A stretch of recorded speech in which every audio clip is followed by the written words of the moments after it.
Hello, here we are in the kitchen again.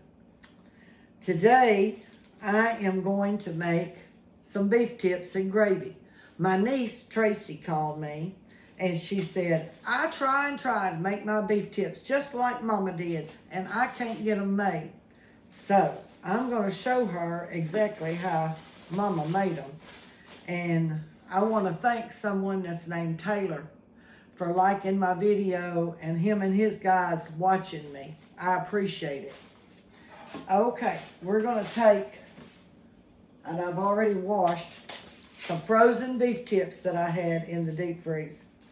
And I put them, I used this little roaster, and it's got a little lid to it that it belonged in the family, but you can find them. They have them, you can order them online or whatever. And I use these oven bags, and the difference in the oven bag and the ones that you use for the crock pot opens on the top and the oven bags open on the side. And they stand the heat a little bit better. So I'm gonna take and salt this down, and I just put whatever I think I need on there. And I don't want to put too much pepper or salt because my onion soup mix has got that in it. So I put it right here. And I buy the Lipton onion soup. You can use the no name brand. I've used it too. I just happen to have this in my cabinet. And I pour this in there. All over my meat. And it just really, oh, that smells so good. And I always just rinse my packet out. I don't like to lose any of that good stuff. And then I take and I pour water over all of it, and about a glass of water, because I like a lot of gravy with mine. I'm going to be fixing some rice with this. And I want to make sure I've got plenty of gravy when it's all said and done. And then I take just Walmart seasoned beef tenderizer, and I sprinkle until Grandma tells me to quit. And I put a little bit of garlic powder on it, because I like garlic. And I take and hold this up. I forgot my tie string. I'm going to have to get it in just a second. And then you take and you cut your bag in two places, or at least two, so that it can breathe. And then you put your lid on top.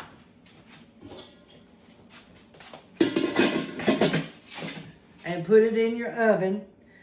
I cook mine for at least 2 hours. It just depends. Whenever I take the lid off, and I can take and open this up and take a fork and push on my meat to know that it is tender, that's when I take it out. I don't have a set time, but then I usually don't have a set time on anything. I just cook until I know it's right. So I'm going to put a tie string on this, put the lid on it, and I am fixing to slide it in the oven. And whenever it gets about half cooked, we'll come back and I'll show you. But I'm also going to show you today, I do a lot of canning. And I am going to show you today how to cook candied carrots. If you've ever eaten candy jams, you'll love candied carrots. Okay, so we'll be back here just a little bit, okay? Okay, it has been a little over an hour. I am going to pull this out and we're going to check it and see what it looks like. But I am smelling it, and it sure smells good. So we'll see how much it's cooked apart. Ooh, Lord. Yeah, it has. I am going to undo this and I'll show you here.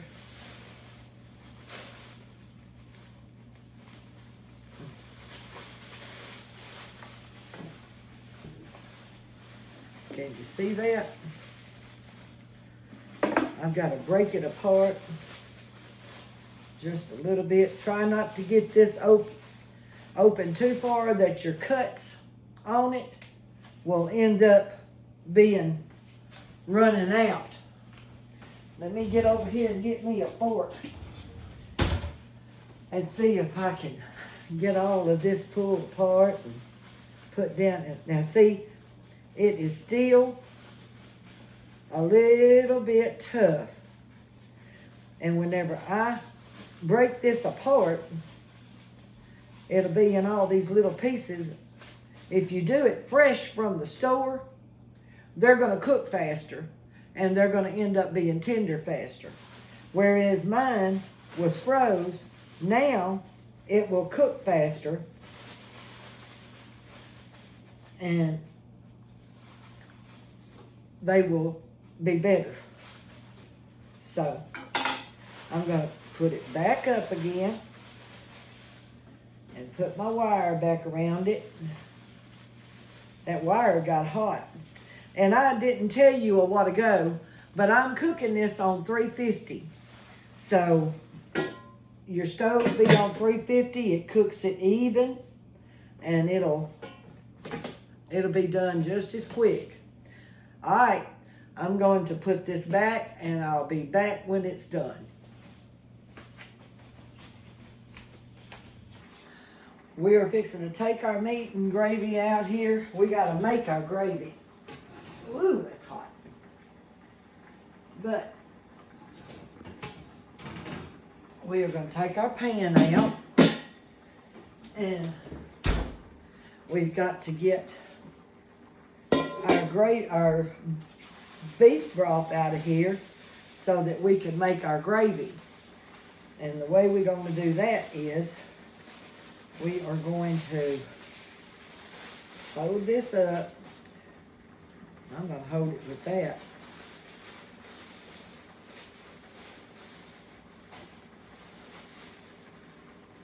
And just drain that juice out of there. Can you see that? I don't know if you all can or not. I'm going to lose a couple of pieces of meat there and I'll put them back in the thing. All right. Let me see.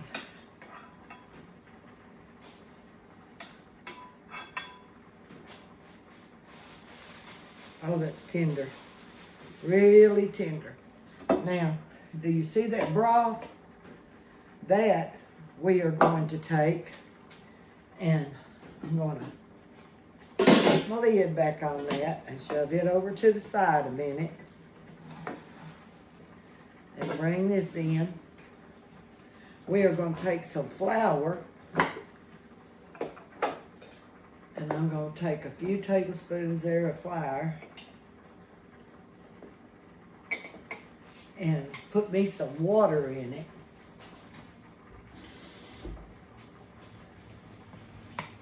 I don't know if you can see that water.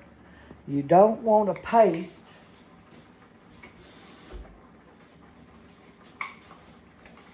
You want it to be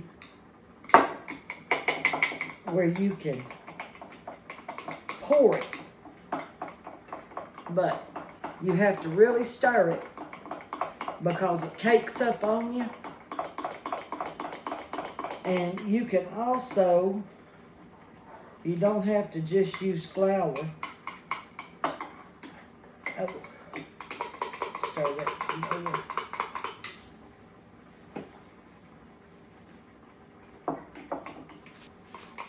Okay, I'm still stirring this flour. You can use cornstarch and it will do the same thing. But I'm going to put this back on the stove and move my telephone over there so y'all can watch.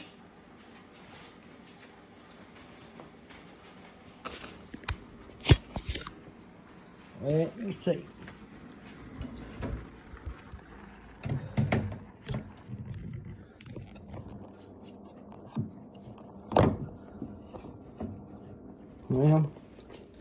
might be we just have to do it this way. I'm going to turn the stove on.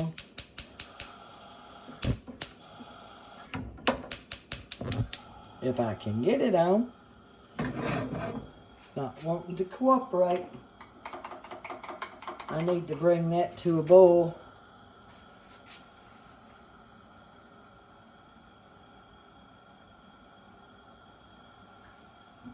And get it. I'm not very steady with this thing. So, you'll have to forgive me.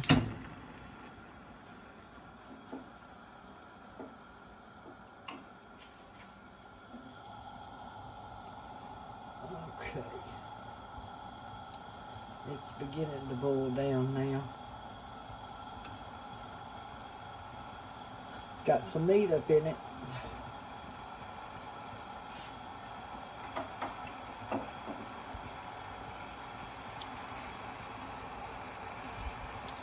There we go. We're going to put some of this in it. Take our spoon and whip it around.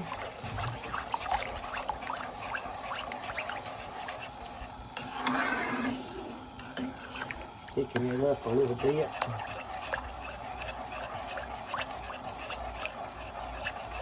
By doing it one-handed, I might have to get my whisk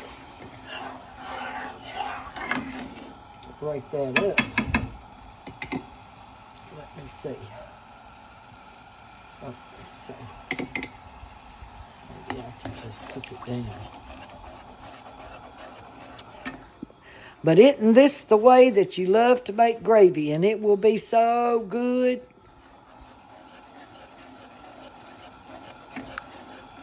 Stir it down and it's cooking down. You see that? It's making that good thick gravy.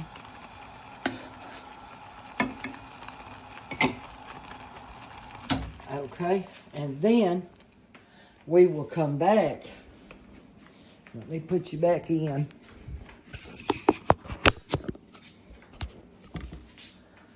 And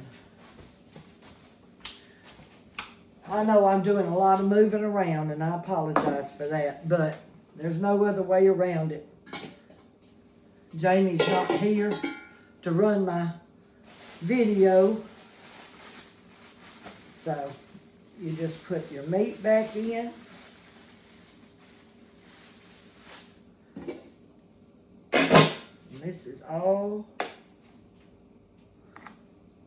done, and your meat, beef tips and gravy is done. Now, I promised you that I would show you how to make candied carrots. So I'm going to turn this around a little in just a minute.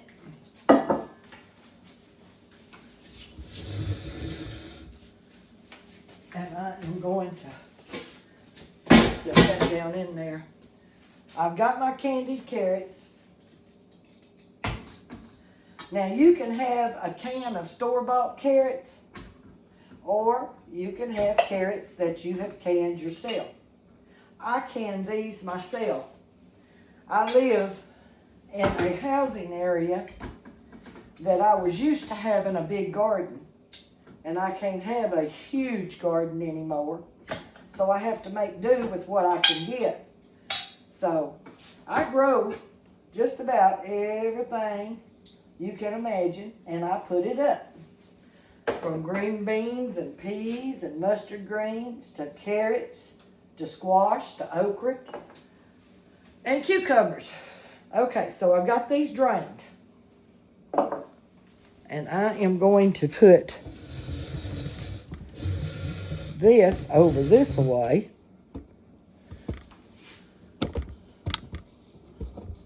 And see if that doesn't show my, I think so. Now, we are going to put this on here. And I am going to take, right there. I am going to take a stick of butter and I am going to half it just about like that. And I'm going to turn this on and let that melt.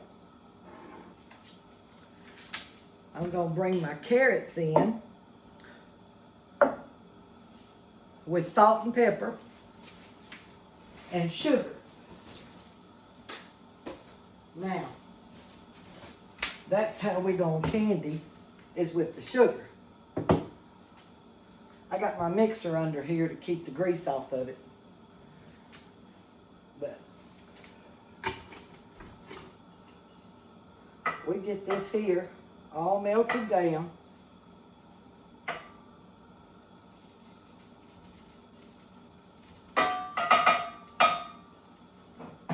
You see it's melting.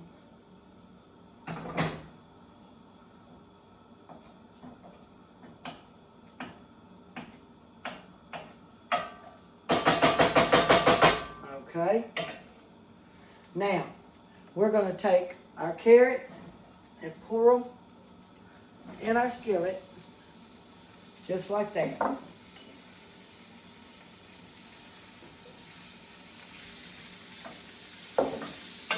A lot of people don't know anything about candying carrots, but my mama candied carrots for us all our lives, and she fixed candied carrots. Let me turn this down just a little bit.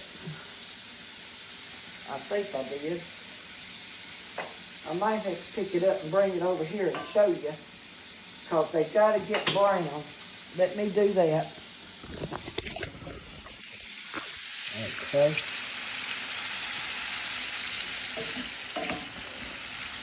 They are cooking in that oil, that butter.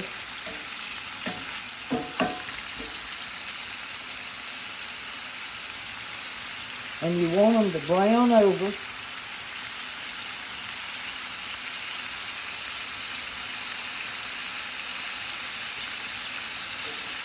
I hope this has been a good day for everybody. It's been sunny and 70 degrees here in northwest Arkansas, and I'm loving it.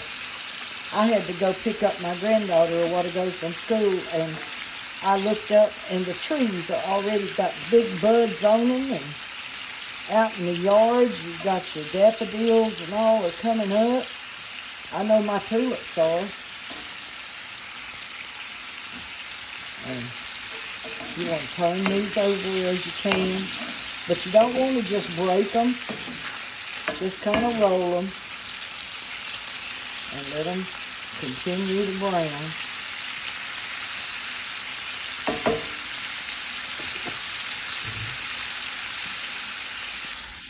Yeah, we've got a lot of work to do, but I'm gonna be just kind of out of it for a while. I've got to have some foot surgery, so I'm not going to be up doing this. I'm trying to make a few so Jamie can post some, and maybe I can get a couple of more before next week. Still not brown yet.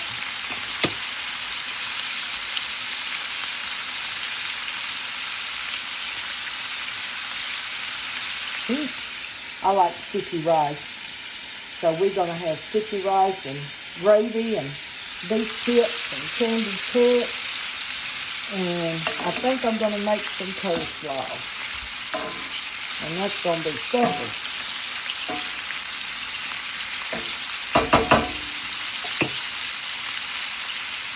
I'm going to turn this off until I can get this brown, and then I'll come back and let you see. This is what's happening. You see that, how it's browning? We got some browning here. And you want to get them good. There we go. Good and brown.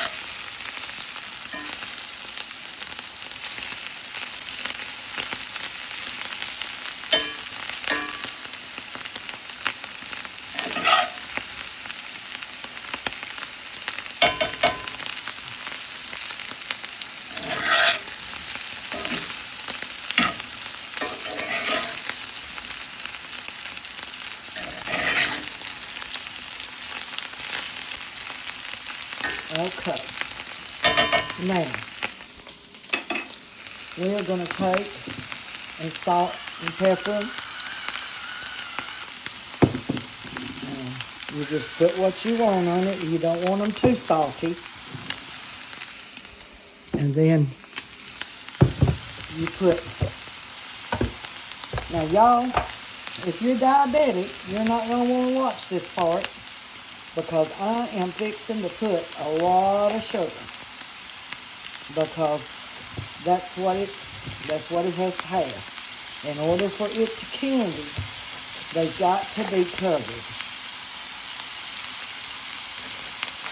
Just like you would a sweet potato candy jam. Okay? I'm going to put another one in there. Alright. And while that is cooking that way, we are going to pour some water on it.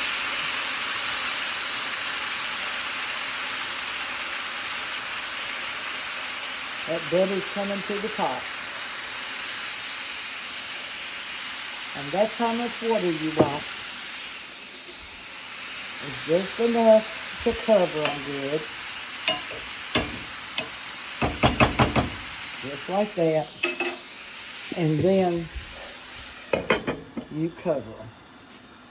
Turn them down to medium and let them cook a minute. We'll see the final results in just a few. Okay, this is what our candied carrots look like whenever they're through.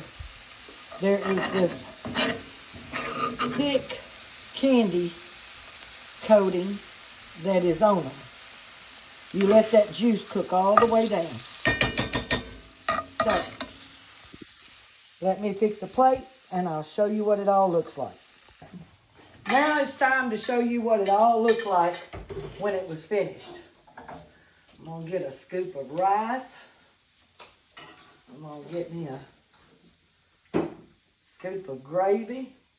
I need a good spoon. Hang on. I got it. And there is some beef tips.